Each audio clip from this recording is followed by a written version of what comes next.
Hello everyone, I'm Basma Khaldoon. Today my seminar is about salivary gland disease. Introduction. Now this picture shows the major type of gland, the parotid gland and its ducts, the sublingual gland and submandibular gland as seen in the picture. Now this table will explain the type of gland and their ducts and the location of duct orifice. Number 1. Parotid gland, which has Stenson duct, opens at papilla and buccal mucosa opposite maxillary second molar. Number 2. Submandibular gland, which has warthin duct, which opens at sublingual papilla. Number 3. Sublingual gland has the Bartholin duct, opens with submandibular duct, and duct of Rivinus opens along sublingual fold.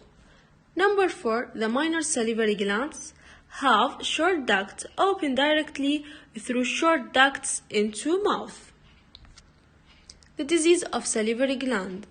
Number 1. The aplasia or hypoplasia is absence of major salivary gland and is associated with the cleft palate. Mandibular fascia is rare. Hypoplasia of parotid gland is observed in dystosis, Milker's Rosenthal syndrome.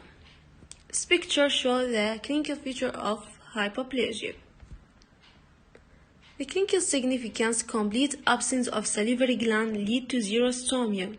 Accessory ducts may open into major salivary gland, and this anomaly can be diagnosed with the help of sialorrhea. This panoramic radiograph showing the abscess of salivary glands. Number 2. Diverticuli is pouches or outpockets of ductal system. It may lead to stagnation of saliva and reported episodes of parotitis. The pictures below show the clinical features of diverticuli. The sialorrhea or tylism is increased salivation. The clinical features: 1. Drooling saliva can cause social embarrassment and rejection.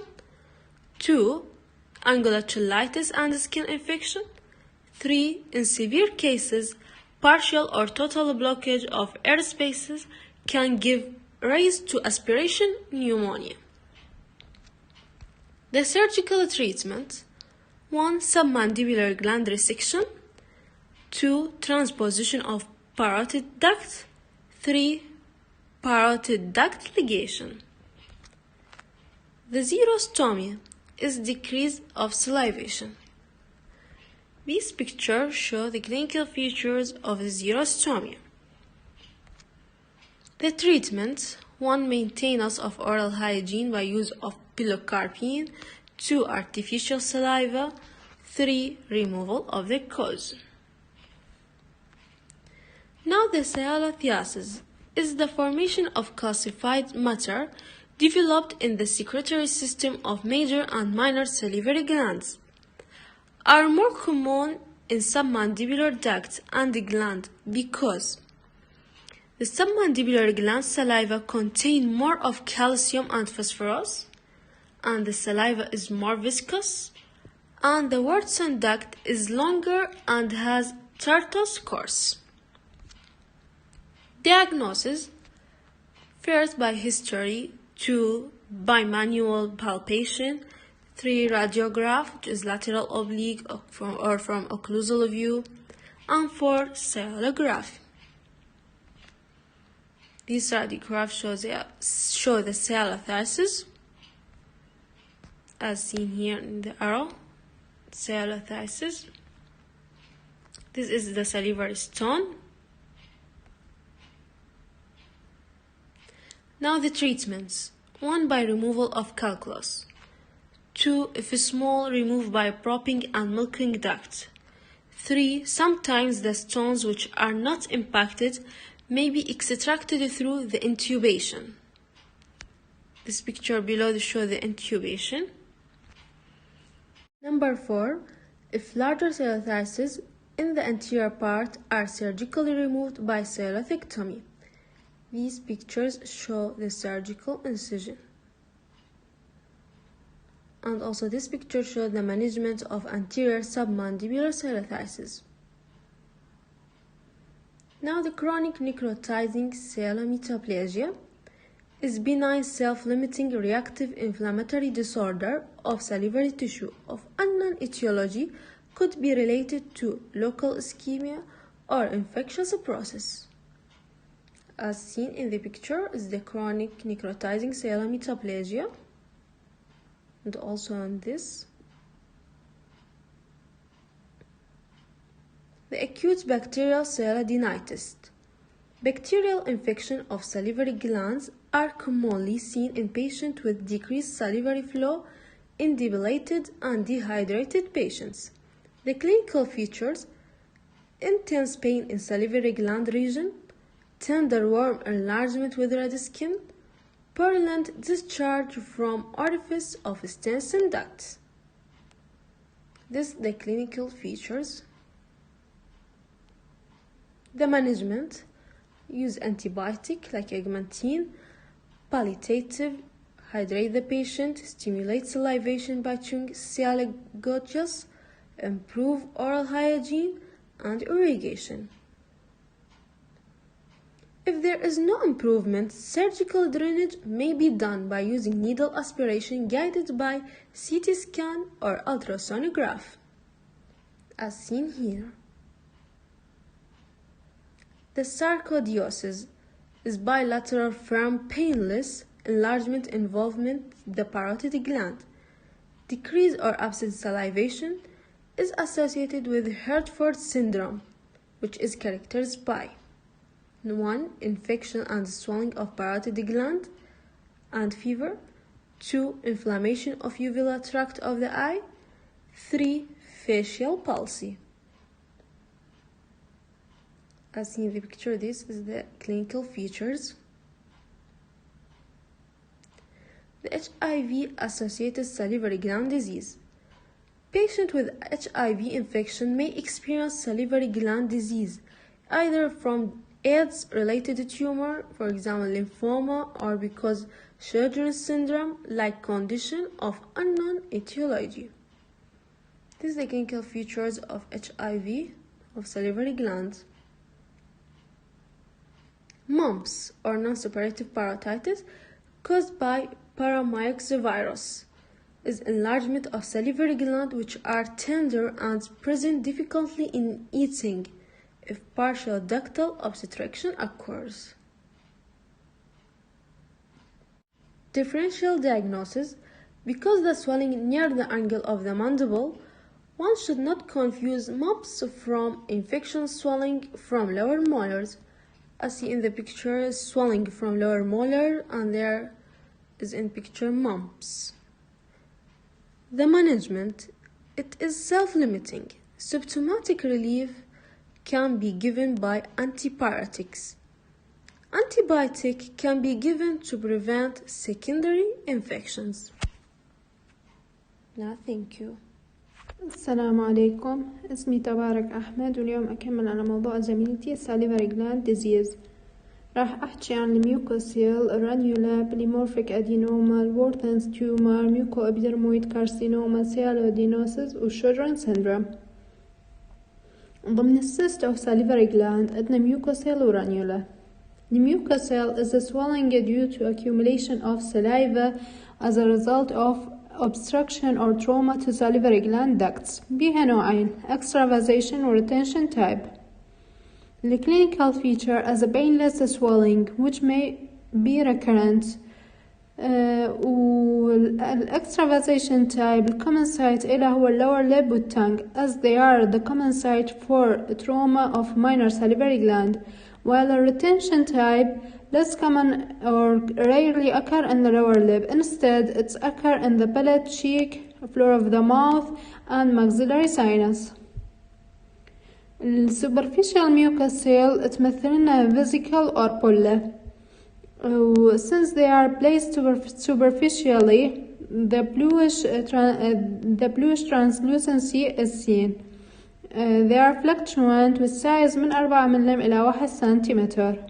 the wall very thin and rupture easily. The treatment, mucocele are treated by surgical excision. It's common to see recurrence after excision مثل ما نشوف هنا. Differential diagnosis maybe lipoma, salivary gland neoplasm, neurofibroma, vascular malformation. Ranula.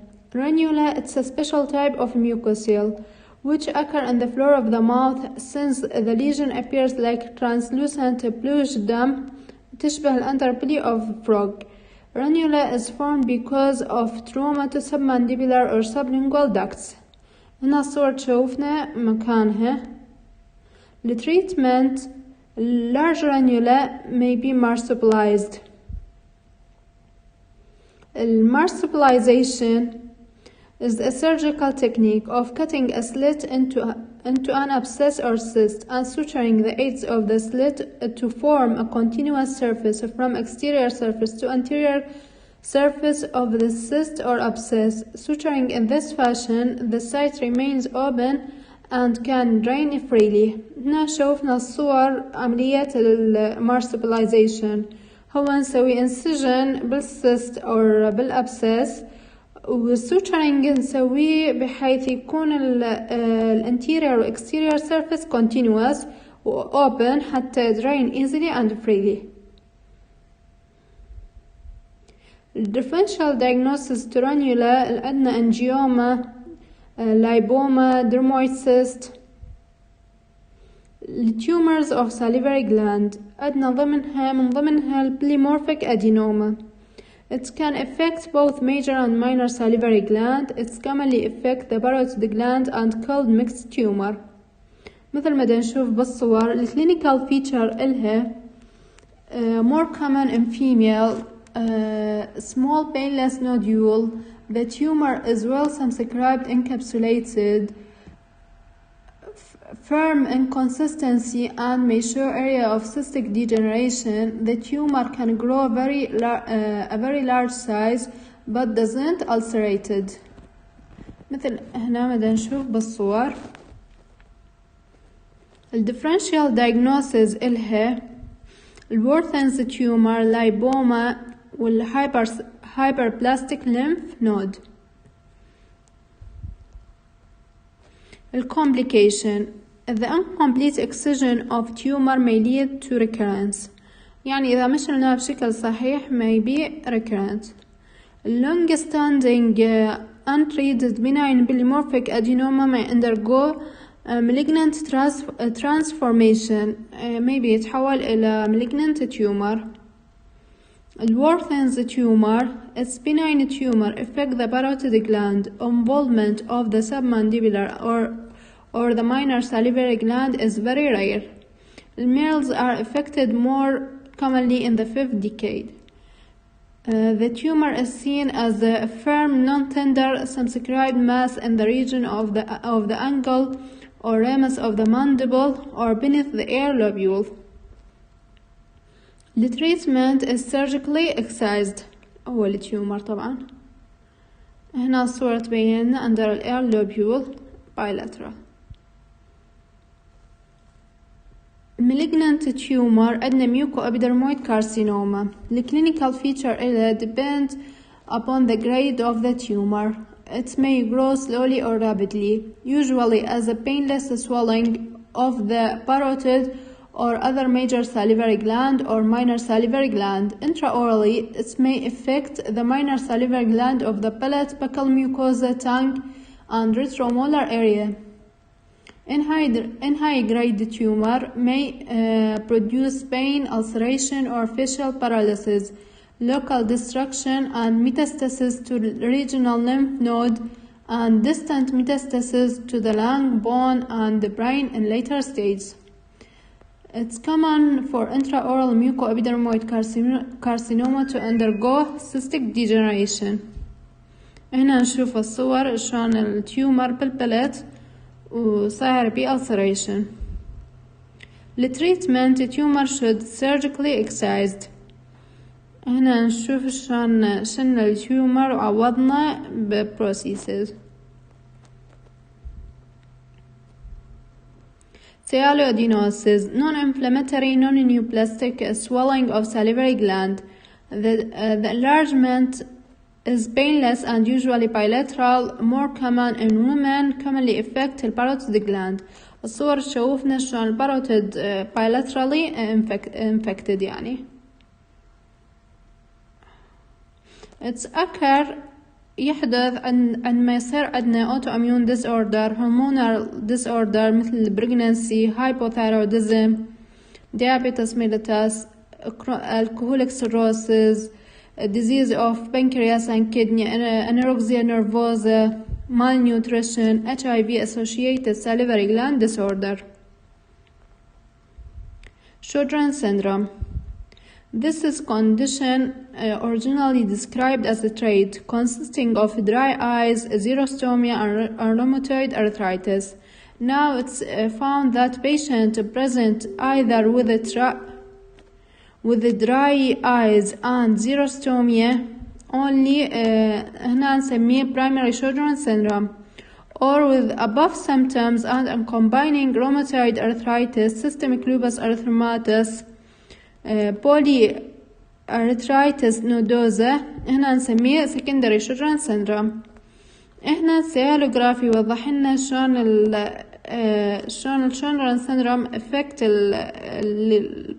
salivary gland، والأورال manifestation طبعا راح يبين هو الزيروستوميا هنا مثل ما نشوف بالسيالوغراف. Thank you.